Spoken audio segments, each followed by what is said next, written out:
Whiskey. No, there ain't no whiskey here.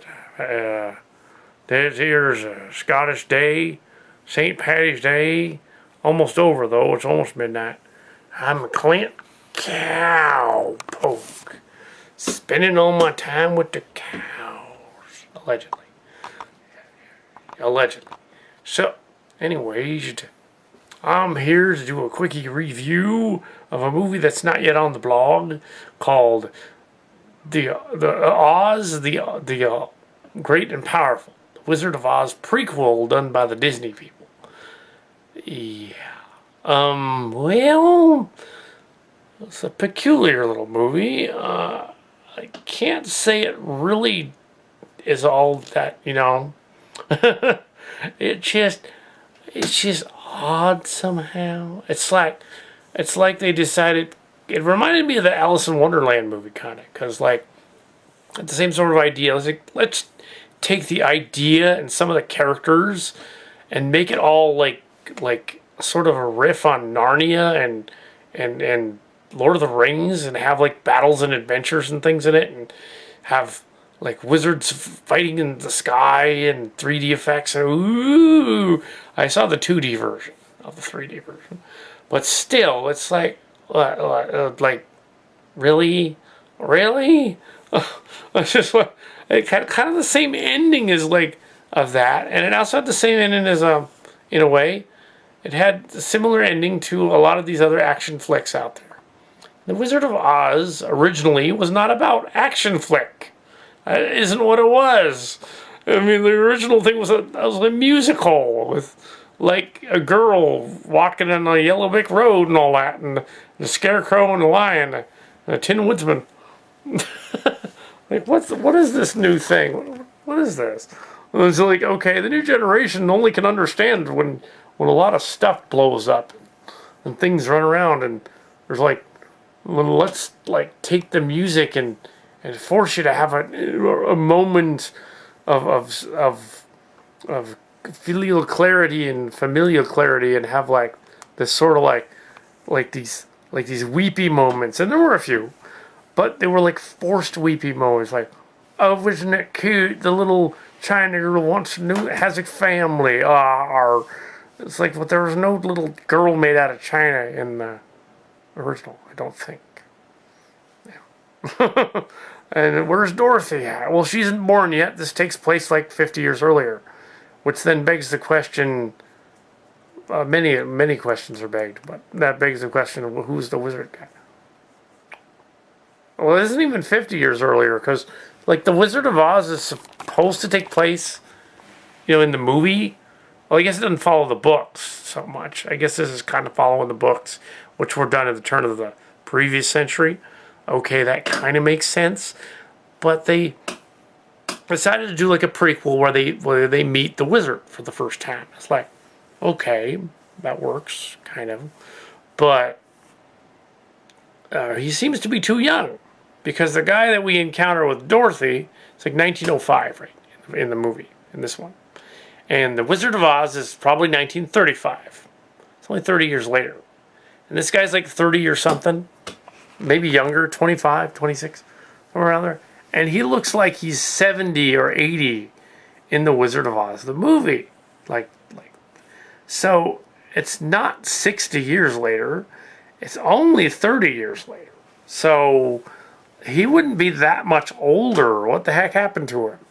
It's if the original story was kind of like a dream in her head anyway, because at the end she sees the individual characters in the room representing the ones from the story, and they kind of did that in this one too.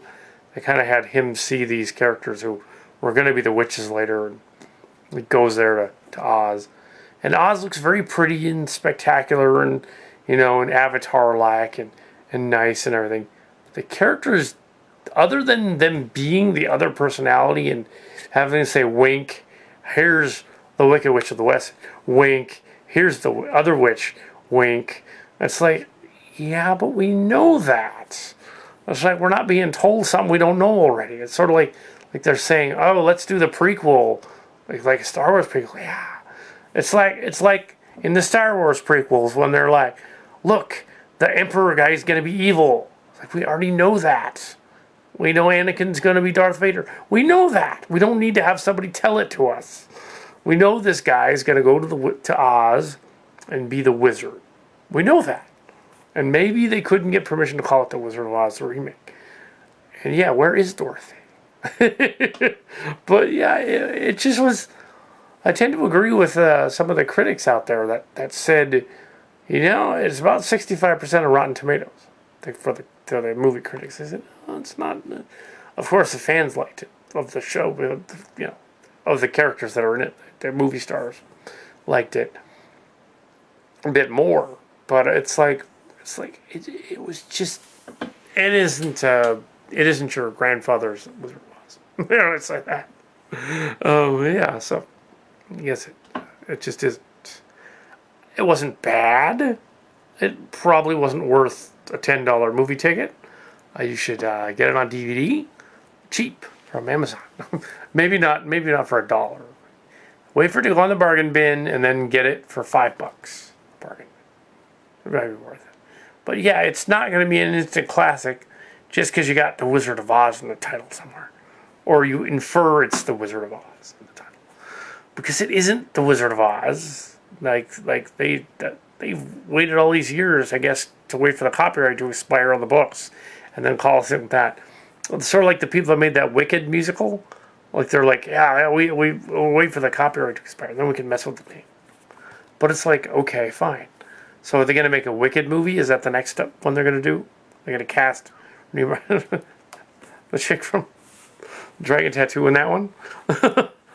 But yeah, it's like, okay, why not? But yeah, I didn't hate it. I didn't really love it either. I just sort of said, oh, well, there's some scenes that were cool, but it was entertaining. Yeah, more or less, here or there. Neither here nor there. If you want some escapist thing, go see it. It's innocent enough, I guess. But it has like cinematic moments where they're like, whoa, look, we can do the scene where the Wicked Witch's shadow shows up. We can do that better just because we can do it now. Like, no. You can't. You can try. Or we can do the special effect where the head comes out. We can do that 10 times better with more effects and things blowing up and fireworks going off, and it's like the floating head thing was cool then because it hadn't been done before. Now it's just like, okay, you've like done the floating fog head and everything. It's not as cool. Ooh, it's like, okay, yeah. And besides, if you know who the guy is, wasn't the point of the original that Dorothy and the Cowardly Lion and the Scarecrow that wanted a brain and the Tin Woodsman that wanted a heart? Wasn't the whole shtick that the wizard wasn't a wizard and that he had he had a mechanical like wizardry going on, and that was the whole thing, is he was behind the curtain. Ooh, see the curtain back there. He's behind the curtain, and that he was, that's the whole point. And also, if you think about it, it's kind of a weird, strange dream for this, like girl that's probably in puberty.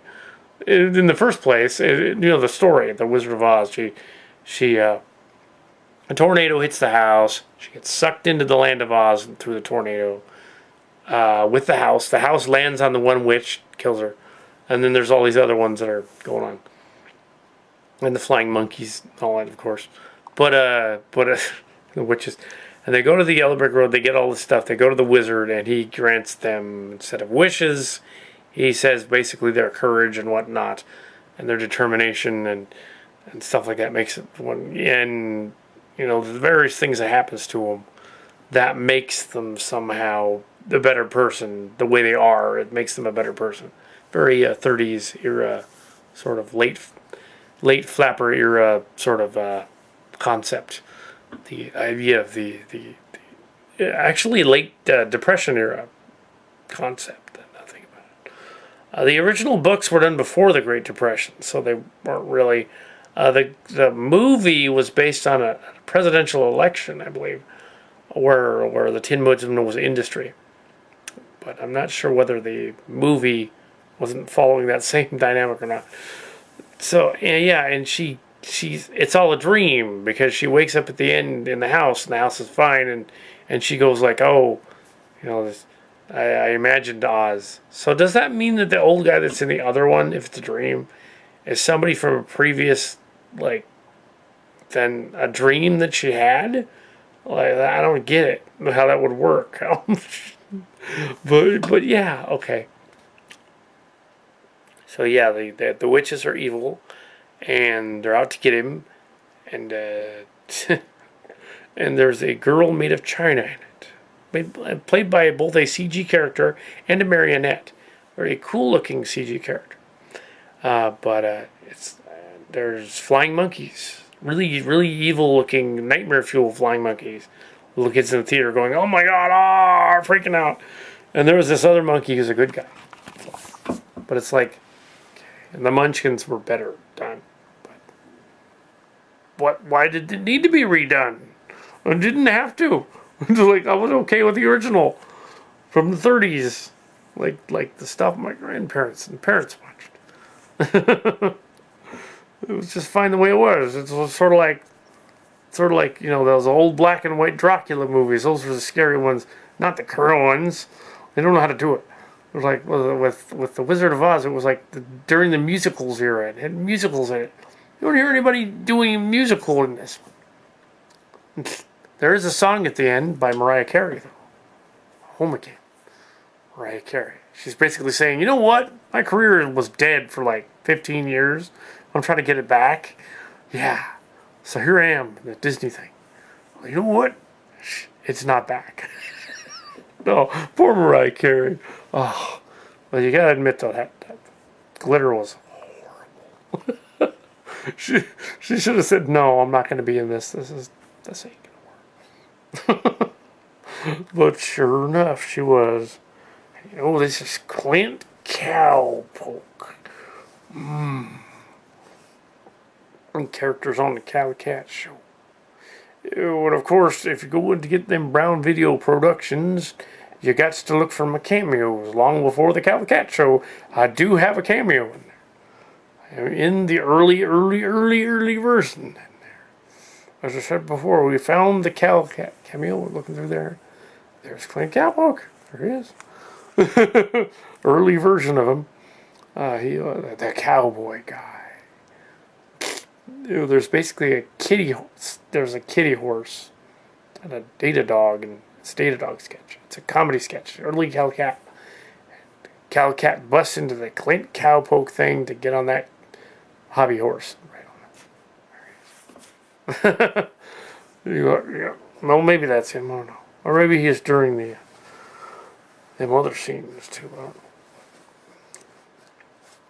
And Clint Cow. Poking cow. Oh, and yeah, and Transformers Prime Beast Hunters should be out next week. That's that new version of it. They gotta quit reinventing that too. Michael Bay is doing another movie. Oh God. NASCAR Transformer. He really likes that, I guess. Mark Wahlberg, though? What the hell is he going to play? Like, who is he? Rad? He's got to be one of the other characters. He can't just be somebody made up. He's got to be Rad or Carlos maybe. And maybe he's Armada. There we go. Anyway, so that's it. I went out and found me some cows.